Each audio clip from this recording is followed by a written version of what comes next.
আসসালামু আলাইকুম প্রিয় শিক্ষার্থীগণ, আশা করি ভালো আছো। আজ আমাদের যে টপিকস আলোচনা করবো চ্যাপ্টার 1, ইলেকট্রিসিটি এবং এর প্রকৃতি। আর সাবজেক্ট হচ্ছে ইলেকট্রিক ইঞ্জিনিয়ারিং ফান্ডামেন্টাল, কোড হচ্ছে 66712। আজকে আমাদের প্রথম যে টপিক সেটা হলো ইলেকট্রিসিটি বা বিদ্যুৎ। তো ইলেকট্রিসিটি তো সম্পর্কে তোমরা পরিচিত আছো, বাংলাদেশের সব জায়গায় বিদ্যুৎ আছে। তাহলে বিদ্যুতের সংজ্ঞা জিজ্ঞাসা করলে হয়তো এক একজন এক এক কথা বলবা। আসলে বিদ্যুৎ হলো এক প্রকার শক্তি বা বল, যা আমাদের পঞ্চ ইন্দ্রিয় শক্তি দ্বারা দেখাও যায় না, অনুভব করা যায় না। হয়তো তোমরা কোশ্চিন করতে পারো যে যে বৈদ্যুতিক বাল্ব আলো দেয়, বোঝা যায় বিদ্যুৎ আছে। বলতে পারো যে এরকমের হিটার হিট দেয়, এখানে বিদ্যুৎ আছে। বৈদ্যুতিক ঘন্টা তখন শব্দ করে, বিদ্যুৎ আছে। আসলে এগুলো বিদ্যুৎ না।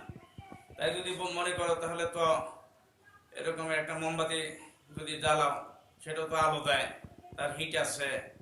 এরকম খড়ির চুলা এরকম আগুন জ্বললে তাপ আসে, এগুলো তো বিদ্যুৎ না। আসলে আমরা যেগুলো দেখতেছি এগুলো বিদ্যুৎ না, এগুলো বিদ্যুতের একটা ক্রিয়া। বিদ্যুৎকে দেখাও যায় না, অনুভবও করা যায় না। তাহলে বিদ্যুৎ হলো এক প্রকার শক্তি, যাহা বিভিন্ন ধরনের শক্তি, যেমন গতি, শব্দ, আলো, তাপ ইত্যাদি শক্তিতে রূপান্তরিত হয়ে বিভিন্ন বাস্তব কাজ সমাধান করে। আর এর উৎপত্তি হলো যীশু খ্রিস্টের জন্মের 600 বছর পূর্বে। গ্রিক দার্শনিক থেলস লক্ষ্য করেন যে অ্যাম্বার অর্থাৎ পাইন গাছের একটা শক্ত আঠা শুকনো রেশমি কাপড়ে ঘর্ষণ করলে অ্যাম্বারের এক প্রকার শক্তি আবির্ভাব ঘটে, যাহা ছোট ছোট কাগজের টুকরা আকর্ষণ করে। গ্রিক ভাষায় এই অ্যাম্বারকেই বলা হয় ইলেকট্রন। ইলেকট্রন হতে বিদ্যুতের সৃষ্টি হয়। ইলেকট্রন পড়ার হারকেই বিদ্যুৎ বলা হয়। এখন বিদ্যুৎ দুই ধরনের বিদ্যুৎ আছে, একটা হলো স্থির বিদ্যুৎ আর একটা হলো চলবিদ্যুৎ। তো স্থির বিদ্যুৎটা হলো কি? স্থির বিদ্যুৎ হলো যে বিদ্যুৎ যেখানে সৃষ্টি ওখানে স্থির থাকে, যেটা চলাচল করতে পারে না, কোনো পরিবেশের মধ্যে চলতে পারে না, সেটা হলো স্থির বিদ্যুৎ। আবার চলবিদ্যুৎ, যে বিদ্যুৎ পরিবাহীর মাধ্যমে রকমের এক স্থান থেকে অন্য স্থানে চলতে পারে, সেটা হলো এরকম চলবিদ্যুৎ। চলবিদ্যুৎ আবার দুই প্রকার। চলবিদ্যুৎ দুই প্রকার, একটা হলো ডিসি কারেন্ট, একটা হলো ডিসি কারেন্ট। ডিসি অর্থ হলো ডাইরেক্ট কারেন্ট। ডাইরেক্ট কারেন্ট যে কারেন্ট সময়ের সাথে এর মান দিক পরিবর্তন করে না, তাকে বলে ডিসি কারেন্ট। তোমাদের এরকম একটা ভেক্টর ডায়াগ্রামের মধ্যে দেখো,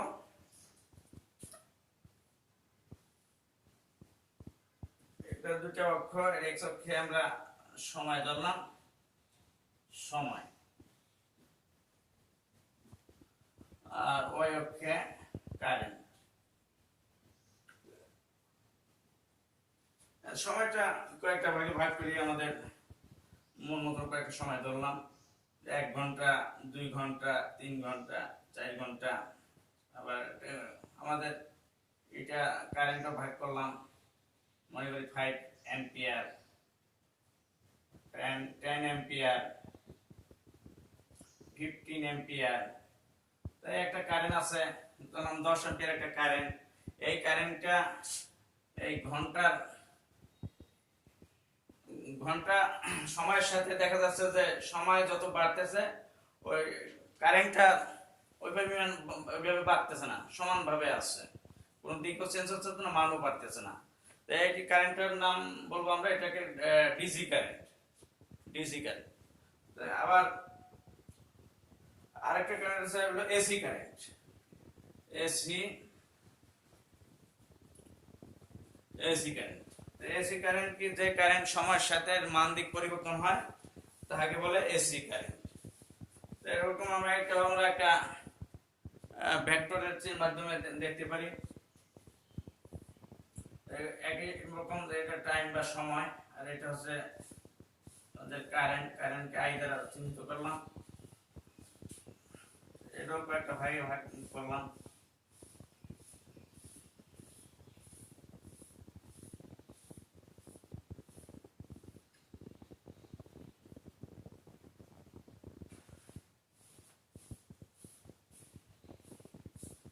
এখানে এখানে কারেন্টটা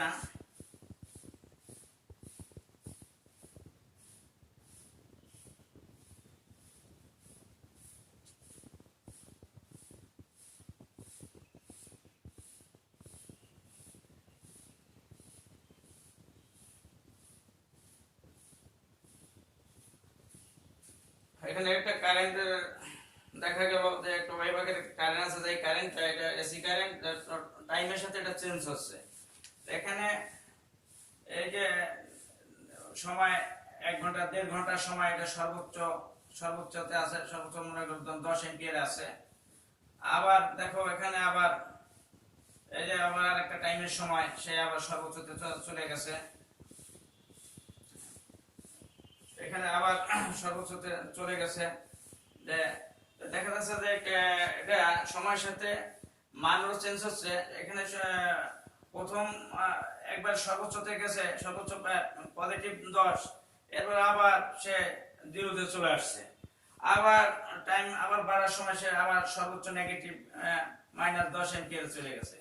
আবার সেখান থেকে আবার টাইমের সাথে সম্পর্ক করে আবার সে ইসে চলে গেছে, এটা আবার 0-তে চলে গেছে। এটা অবশ্য এখানে 6 এর মধ্যে যাবে, তাহলে আগেরটার সাথে মিল হয়। আবার এখানে 6 আওয়ারের সময় সে চলে গেছে 0-তে। এইভাবে সময়ের সাথে কারেন্টের পরিবর্তন হচ্ছে। এই কারেন্টের নাম হচ্ছে এসি কারেন্ট।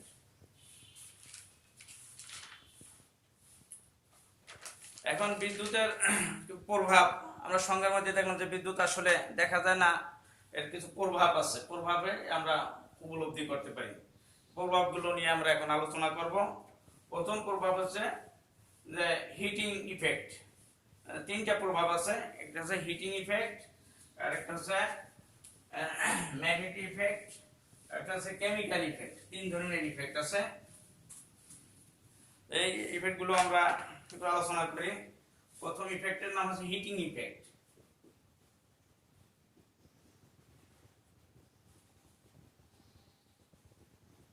এই হিটিং ইফেক্ট বা তাপীয় ক্রিয়া বা তাপীয় ক্রিয়া। তাপীয় ক্রিয়াটা কি?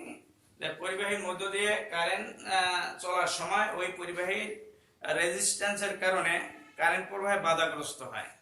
পরিবাহীর রেজিস্ট্যান্সের কারণে কারেন্টের বাধা খায়। তো সেই কথা বলতে যে পরিবাহীর মধ্যে যে রেজিস্ট্যান্স যাওয়ার সময় ওই পরিবাহীর রেজিস্ট্যান্সের কারণে ওখানে কারেন্ট চলার বিঘ্ন ঘটে এবং শক্তির ওখানে অপচয় ঘটে, এবং অপচয় ঘটে ওই পরিবাহীটি উত্তপ্ত হয়।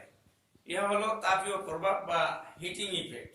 এটা উদাহরণ কি? যে যেমন বৈদ্যুতিক বাতি, বৈদ্যুতিক হিটার, বৈদ্যুতিক ইস্ত্রি, যেগুলোর মধ্যে কারেন্ট গেলে এই এলিমেন্ট গুলো উত্তপ্ত হয়। এভাবে আছে আবার চুম্বক ইফেক্ট বা ম্যাগনেটিক ইফেক্ট।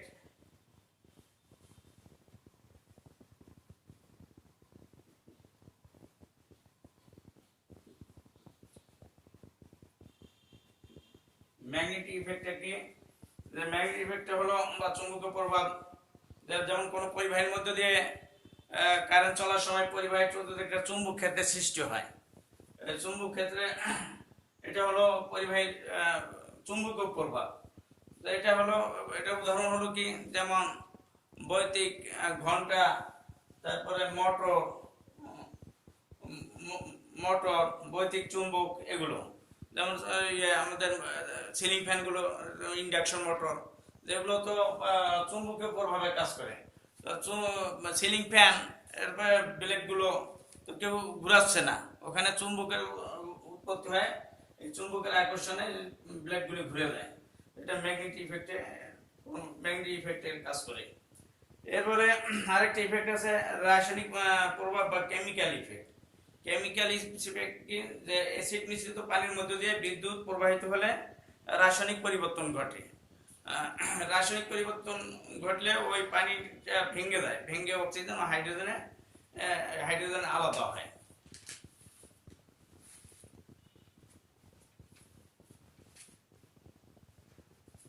আমাদের তিনটা ইফেক্ট হয়ে গেল।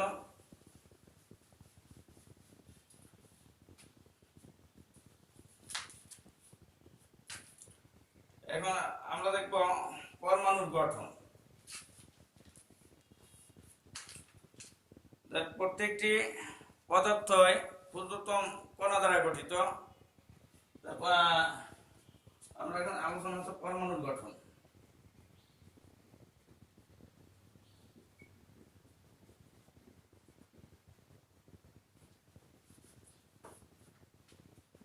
প্রত্যেকটি পদার্থ ক্ষুদ্রতম কণা দ্বারা গঠিত। এই ক্ষুদ্রতম কণাকে বলা হয় অণু বা মলিকুল। অণুর ক্ষুদ্রতম কণাকে বলা হয় পরমাণু বা অ্যাটম। পদার্থ ক্ষুদ্রতম পদার্থের মধ্যে যে ক্ষুদ্রতম কণা পাওয়া যায় ওটা হলো অণু, আর অণুর ক্ষুদ্রতম কণা হলো পরমাণু। পরমাণু আবার দুইটা অংশ নিয়ে গঠিত, একটা হলো নিউক্লিয়ার আর একটা নিউক্লিয়ারের বহিস্থ অংশ। নিউক্লিয়াসের মধ্যে আবার দুই ধরনের কণিকা থাকে, একটা হচ্ছে প্রোটন আর একটা হচ্ছে নিউট্রন। আর নিউক্লিয়াসের বহিস্থ অংশে থাকে ইলেকট্রন। এখন এই ইলেকট্রন নিয়ে একটু আলোচনা করি। ইলেকট্রনটাকে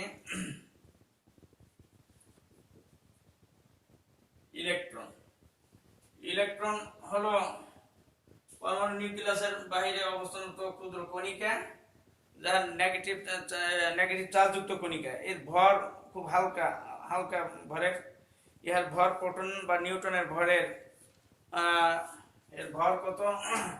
ইলেকট্রনের ভর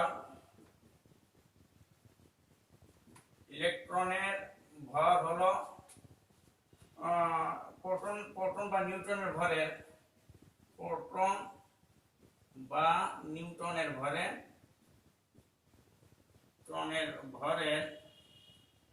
ভরের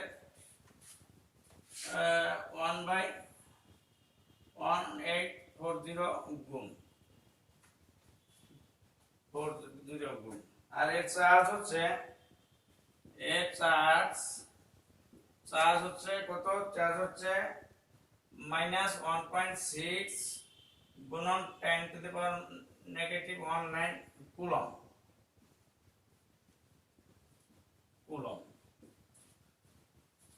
এখন এখানে একটা জিনিস বোঝার বিষয় যে ইলেকট্রনের ভর হচ্ছে প্রোটন বা নিউট্রনের ভরের 1/1840 গুণ। এই কথাই কি বোঝা যায়? প্রোটন বা নিউট্রনের ভরের দুইটার সাথে তুলনা একই, তাহলে নিউট্রন ও প্রোটনের ভর সমান, তাই না? নিউট্রন ও প্রোটনের ভর সমান হবে। আর এর চার্জ হলো 1.6 গুণ 10⁻⁹ গুণ কুলম্ব। পাওয়ার সম্পর্কে 10 এর ঘাত বা পাওয়ার সম্পর্কে তো তোমাদের ধারণা আছে, তাই না? যে এগুলো পাওয়ার, নেগেটিভ পাওয়ার মান খুব কম, তাই না? নেগেটিভ এটা ভাগ বোঝায়। এগুলো আলোচনা করব, একটা টপিকস নিয়ে আলোচনা করব। এটা খুব হালকা, তাই না? অল্প চার্জ আছে আর ওজনও কম।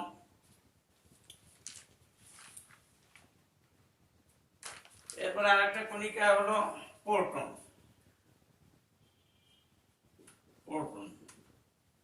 প্রোটন হলো পজিটিভ চার্জযুক্ত কণিকা। প্রোটনের চার্জ আছে পজিটিভ চার্জ। আর এর ভর হলো 1.673 গুণন হলো 10⁻⁻⁻27 কেজি। খুব হালকা ওজন, তাই না? 1.6793 গুণন হচ্ছে 10⁻⁻727 কেজি। খুব হালকা ওজন। তারপর চার্জ কত? চার্জ হলো পজিটিভ 1.6 গুণন 10⁻⁻⁻19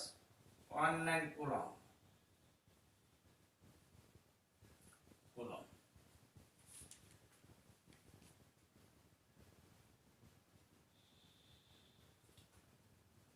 এরপরে আমরা আরেকটা কণিকা দেখবো, যে নিউট্রন।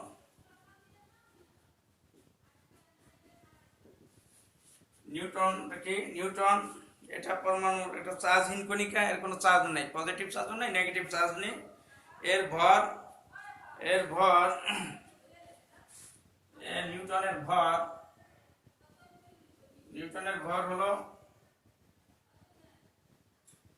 1.675 গুণন 10⁻27 কেজি। ওই আগে বলা হয়েছে যে নিউটনের ভর প্রোটনের ভরের সমান, একই, তাই না? 1.67 এখানে দেখো 10⁻27, এখানে 10⁻27, একই ওয়েটে, হ্যাঁ।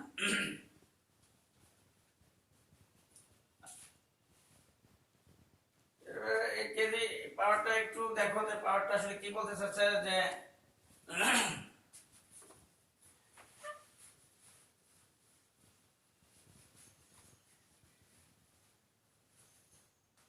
একটা জিনিসে মনে করো যে 1 গুণন 10⁻⁻1 কেজি, এটা বলতে কি বোঝায়? এটা বলতে বোঝায় যে সমান সমান 1 গুণন 1/10 কেজি, তার মানে 1 কেজি 10 ভাগের 1 ভাগ।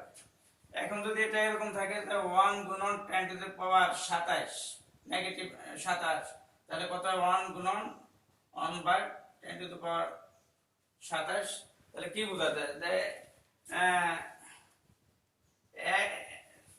এক ভাগে ইয়ে 10⁻27 মানে কি? একের পেটে 0.27টি, এতগুলো ভাগের 1 ভাগ।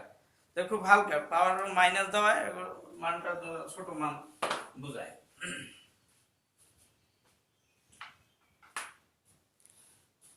আর ইলেকট্রনের অবস্থান তো আমরা পড়ছি। ইলেকট্রন হলো নিউক্লিয়াসের বাহিরের বিভিন্ন কক্ষপথে থাকে। পরমাণু ইলেকট্রনগুলো নিউক্লিয়াসকে কেন্দ্র করে এর বিভিন্ন কক্ষপথে ইলেকট্রনের অবস্থানটা দেখো। ইলেকট্রনগুলো নিউক্লিয়াসের বাইরে 2n², ইলেকট্রনগুলো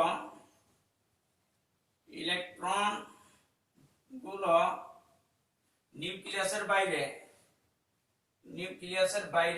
2n² সূত্র অনুযায়ী অবস্থান করে।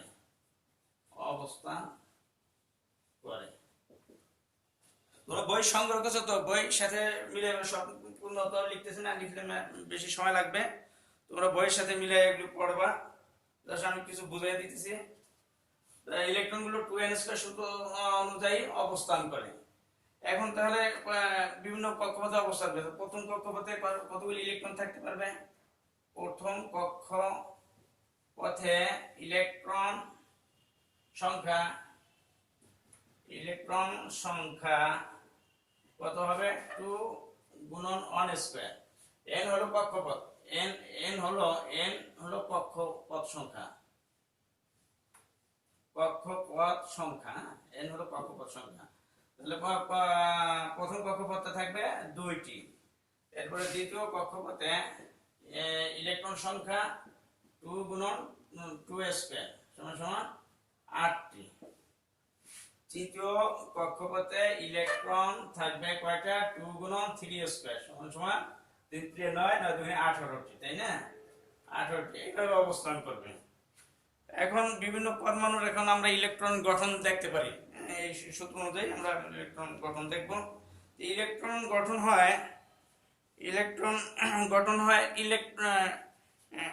পারমাণবিক গঠন হয় ইলেকট্রনের বিন্যাস অনুযায়ী। ইলেকট্রন কোনটা কোথায় কোন কক্ষে কতগুলি আছে ওইভাবে। এখন তাহলে ইলেকট্রন সংখ্যা জানা দরকার, তাই না? পারমাণবিক গঠন জানতে হলে আমাদের ইলেকট্রন জানতে হবে। ইলেকট্রন জানতে হলে আমাদের ইলেকট্রন সংখ্যা জানতে হবে।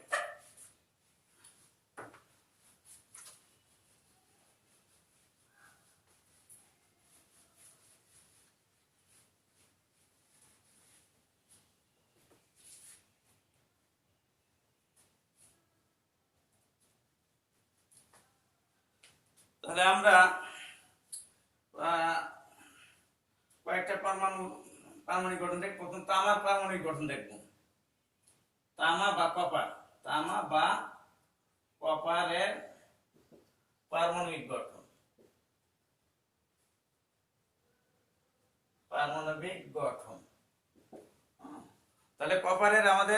পারমাণবিক জানতে হবে, ইলেকট্রন জানতে হবে যে পারমাণবিক সংখ্যা, যে কোনো পারমাণবিক সংখ্যা হচ্ছে এর ইলেকট্রন সংখ্যা। পারমাণবিক সংখ্যা হচ্ছে পরমাণুর ইলেকট্রন সংখ্যা। তামার পারমাণবিক সংখ্যা হচ্ছে 29, এটা তোমাদের মুখস্থ করতে হবে। তামার পারমাণবিক সংখ্যা হচ্ছে 29। সব জিনিস এরকম তো বোঝার কিছু না, কিছু জিনিস তোমাদের মনে রাখতে হবে। সেটা হলো কিছু পরমাণুর রকমের পারমাণবিক সংখ্যা মনে রাখবা। আমরা কপারের পারমাণবিক গঠন দেখতেছি, তাহলে আমরা জানি যে কপারের পারমাণবিক সংখ্যা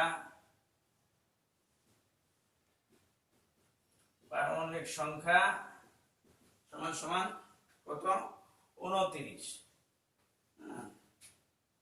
তাহলে কোন পরমাণু ইলেকট্রন সংখ্যা হচ্ছে পারমাণবিক সংখ্যা। তাহলে কপার পরমাণুতে ইলেকট্রন আছে, সুতরাং কপার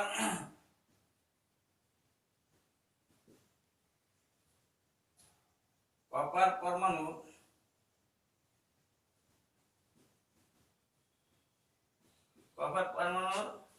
ইলেকট্রন সংখ্যা কত? ইলেকট্রন সংখ্যা 29, তাই না? পারমাণবিক সংখ্যা যা হবে ইলেকট্রন সংখ্যা তা। তাহলে কপার পরমাণুর ইলেকট্রন সংখ্যা আছে 29টি। এখন আমরা সেই আগে দেখানো হলো ওইভাবে আমরা করি যে কোন কক্ষপথে কতগুলি ইলেকট্রন। তাহলে প্রথম কক্ষপথে ইলেকট্রন সংখ্যা কত হবে? 2n², তাই না? 2 গুণন 1², 2 গুণন 1²। আচ্ছা, 2n² সূত্র দ্বারা, তাই না? 2n² সূত্র দ্বারা হবে। n হচ্ছে কক্ষপথ সংখ্যা। তাহলে প্রথমটা হচ্ছে 2n² মানে কত? 2টি, তাই না? 2টি। এরপরে দ্বিতীয় কক্ষপথে ইলেকট্রন সংখ্যা 2 গুণন 2² সমান সমান 8টি।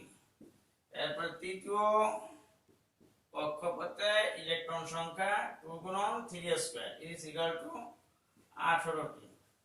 চতুর্থ কক্ষপথে ইলেকট্রন সংখ্যা 2 গুণন 4² হবে না, কারণ হলো এইভাবে বাড়তে থাকবে, তাহলে এটা তো ব্যালেন্স ঠিক রাখতে হবে, তাই না? মোট আছে কত আমাদের? 29টা।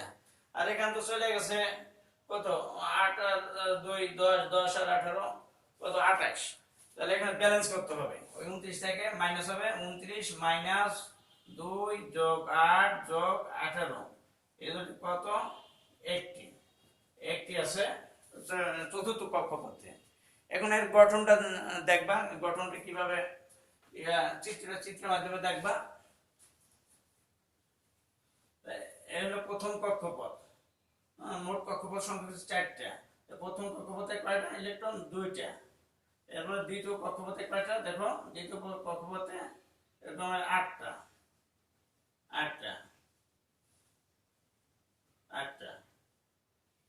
এরপরে তৃতীয় কক্ষপথে কতগুলো? তৃতীয় কক্ষপথে আছে 18টি। 1 2 3 4 5 6 7 8 9 10 11 12 13 14 15 16 17 18টি। এরপর চতুর্থ কক্ষপথে কয়টা? একটা, তাই না? চতুর্থ কক্ষপথে কয়টা ইলেকট্রন? একটা। এর পারমাণবিক গঠন দেখানো হলো। তো এইভাবে তোমরা আরো পরমাণু করতে পারবা, তবে তোমাদের পারমাণবিক সংখ্যা জানতে হবে। পারমাণবিক সংখ্যা থেকে আমরা জানবো ওই পরমাণুর ইলেকট্রন সংখ্যা। তো আশা করি বুঝতে পারছো।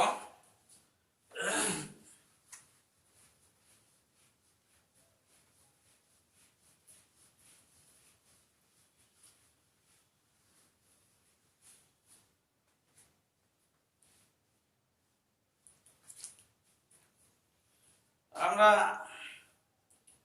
আরেকটি পরমাণুর গঠন দেখে হয়তো অনেকে দুর্বলতা থাকলে তোমরা এখন শিখে, যাদের দুর্বলতা আছে তারা দেখে নাও। যে এখন হলো আমরা শিখব অ্যালুমিনিয়ামের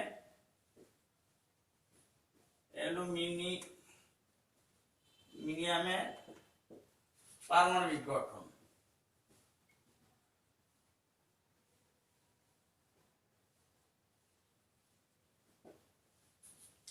তার প্রথম ধাতু হবে ওই অ্যালুমিনিয়ামের পরমাণুর পারমাণবিক সংখ্যা, তাই না? অ্যালুমিনিয়াম পরমাণুর সলিউশনে চলে যাও, সলিউশন বা সমাধান। যে আমরা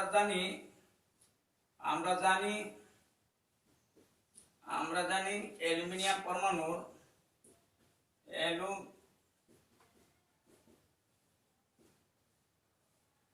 অ্যালুমিনিয়াম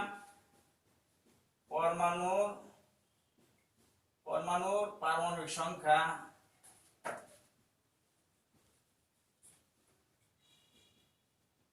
পারমাণবিক সংখ্যা 13।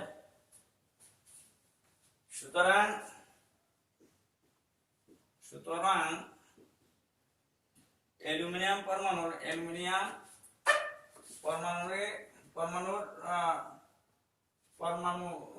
ইলেকট্রন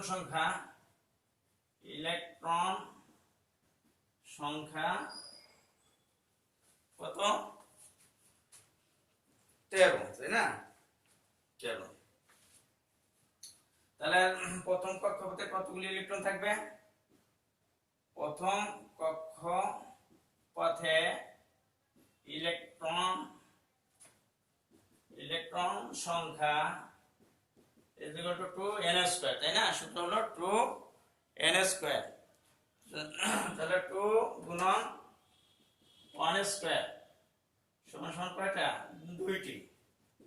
এরপরে কি দ্বিতীয় কক্ষপথে ইলেকট্রন সংখ্যা 2 গুণন 2² সমান কত? 8টি, তাই না? এরপরে তৃতীয় কক্ষপথে ইলেকট্রন সংখ্যা, এখানে সমতা করতে হবে, তাই না? ব্যালেন্স রাখতে হবে। মোট আছে 13, আমাদের দুই কক্ষপথে চলে গেছে 10, তাই বাকিটা ব্যালেন্স করো তো। তাহলে 13 বিয়োগ হলো 2 যোগ 8 সমান 3টি। তৃতীয় কক্ষপথে ইলেকট্রন আছে কয়টা? 3টি। তাহলে এর গঠনটা এইভাবে হবে। প্রথম কক্ষপথে এবার ছবি দিবা। প্রথম কক্ষপথে 2টা ইলেকট্রন, তারপরে দ্বিতীয় কক্ষপথে আছে 8টা, 1 2 3 4 5 6 7 8টা। আর তৃতীয় কক্ষপথে ইলেকট্রন আছে 3টা, 1 2 3।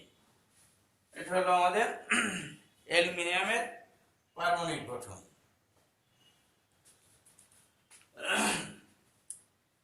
এখন আজকের ক্লাস আমাদের এই পর্যন্ত রাখি। তারপর পরবর্তীতে আমরা যে ক্লাসগুলো করবো তা তোমাদের একটু ধারণা দিয়ে দিই।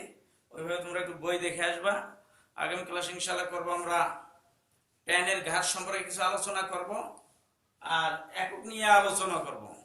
আমাদের ইলেকট্রিক্যাল জগতে ইলেকট্রিক্যাল ইঞ্জিনিয়ারিং সেক্টরে একক খুব জরুরি। সে জেড টেকনোলজিতে পড়ো, যদিও তোমরা এখানে আছো 3 টেকনোলজি, তাই না? সিভিল, আর আছে কি মেকানিক্যাল, আর আছে কম্পিউটার। কিন্তু আসলে এটা কোন টেকনোলজি ভেদাভেদ না, সমস্ত টেকনোলজি এক সম্পর্কে একটা স্বচ্ছ ধারণা রাখতে হবে। আর যদি এখানে একক সম্পর্কে একটু দুর্বলতা হয়, তার পরবর্তীতে কিন্তু এই সমস্যা থাকবে। এই জন্য এককটা ইনশাল্লাহ যতটুকু সম্ভব ভালো করে দেখাবো। তোমরা একক সম্পর্কে পরবর্তী ক্লাসে জানতে পারবা। তাহলে আজ এই পর্যন্ত রাখি। খোদা হাফেজ।